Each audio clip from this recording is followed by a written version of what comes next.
So if you guys follow me on Twitch, by the way, which you definitely should, links in the description down below if you want to come watch me do some live streams and things like that.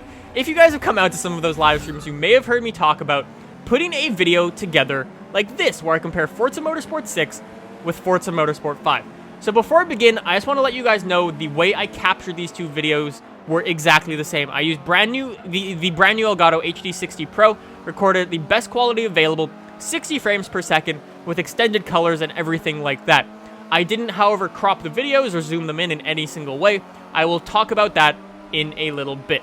You guys will be able to see Forza Motorsport 6 on the left, Forza 5 on the right, and I will cut between the audio feeds, and you guys will be able to hear which game actually sounds better and things like that. So, I won't talk about that in the video. This video, for me personally, is just to compare the graphics between the two games. So what I would recommend is just pausing the video at random points throughout the video, just taking a look at the scenery, take a look at the car, take a look at the dashboard, take a look at the cars around me, everything like that, so you guys can get a good sense of how the games look and things like that. But do be warned, YouTube, excuse me, will compress the video so it won't look as good as the game looks in person when you're actually playing it yourself.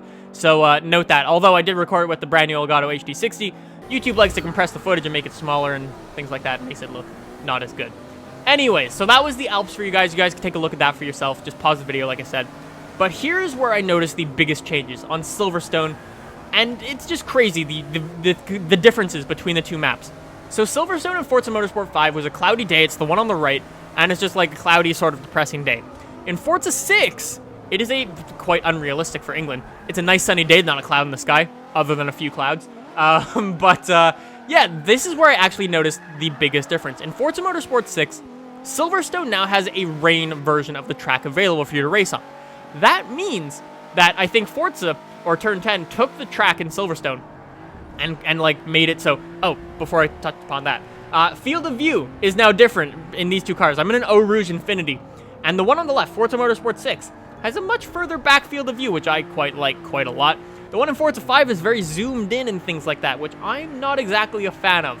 Project Cars, although not the greatest game, did a very good job of this, because you could actually choose your own field of view and just customize it to your own sort of liking. For me personally, I like the one in Forza Motorsport 6 better, but let me know what you guys like. Do you guys like the close-up one or the further back one? I would say the majority of people are probably in the Forza 6 side. But you'll notice, not all the cars are like this for some reason. In the Eau Rouge, the field of view is further back. But if I jump over to Mazda Laguna Seca and an Aston Martin DBR9 Racing, the field of view is exactly the same, and the interiors look very, very similar for the most part, which is kind of interesting. So I'm like, I don't know what's going on with the field of views in the interiors of the cars, but they're different for whatever reason. But yeah, getting back to what I was saying with the weather. So Forza Motorsport 6 now has a weather system, and I believe that if the tracks were changed... Okay, before I get into that again, so many cool things happening. Mazda Laguna Seca. On the track here, you will notice in Forza 5, the track is extremely clean for some reason.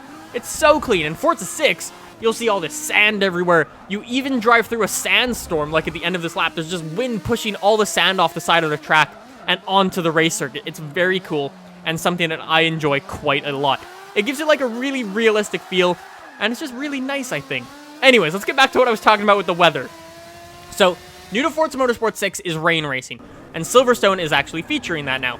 So what I think is, if the track now has a rain version of the track available, you'll notice a little bit, actually, a lot of the tracks that have undergone some changes, with rain specifically, are very, very different in Forza Motorsport 6 compared to Forza Motorsport 5. We will jump onto Spa, I believe, at the very end of this clip, and you'll be able to see.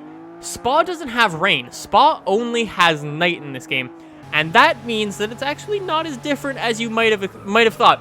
The track, the main difference between these two isn't so much the scenery, but more the colors. The colors in Forza Motorsport 6 are just so more vibrant and probably more accurate, and like the shadows in this game are very cool. If you go back to that last clip in the TVR, the big difference between these two games are the shadows. You'll see that a lot here as well in the interior shots.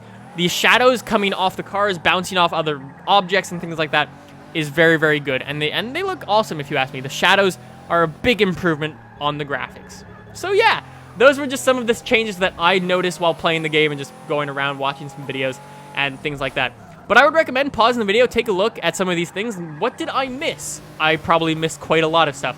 But let me know what you guys think in the comments down below. Which game do you prefer the graphics of? I'm definitely in the camp of Forza Motorsport 6.